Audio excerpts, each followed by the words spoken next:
रेशीमबागेच्या भेटीनंतर उपमुख्यमंत्री एकनाथ शिंदे यांनी माझ्या राजकीय जीवनाची सुरुवात ही संघातूनच झाली, त्यानंतर मी शिवसेनेत प्रवेश केला असं वक्तव्य केलं।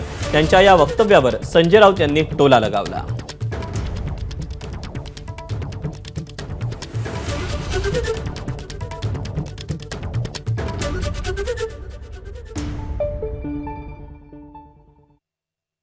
रेशीमबाग येथे मी पहिल्यांदा आलेलो नाही, यापूर्वी देखील आलेलो आहे आणि खरं म्हणजे संघ आणि संघ परिवार यांच्याशी जे नातं आहे माझं ते लहानपणापासूनच आहे। मी पूर्वी संघाच्या शाखेमधूनच माझी सुरुवात झाली, नंतर मग शिवसेनेच्या शाखा आणि मग शिवसेना बाळासाहेबांचे विचार, दिघे साहेबांची शिकवण हे सुरू झालं।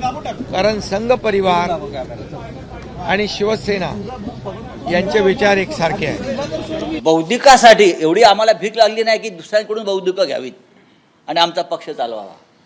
त्यापेक्षा तुम्ही तुमचा पक्ष त्यात विलीन केला पाहिजे आणि मोक्ष घेतला पाहिजे। एकनाथ शिंदे म्हणतात की मी लहानपणापासून स्वयंसेवक आहे। बापरे,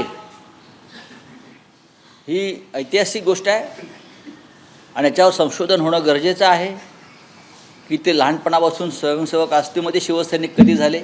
याचा अर्थ ते शिवसैनिक नव्हते, याचा अर्थ ते बोगस शिवसैनिक होते। हे आता त्यांच्या तोंडाने त्यांनी उघड केलेलं आहे। एबीपी माझा, उघडा डोळे बघा नीट।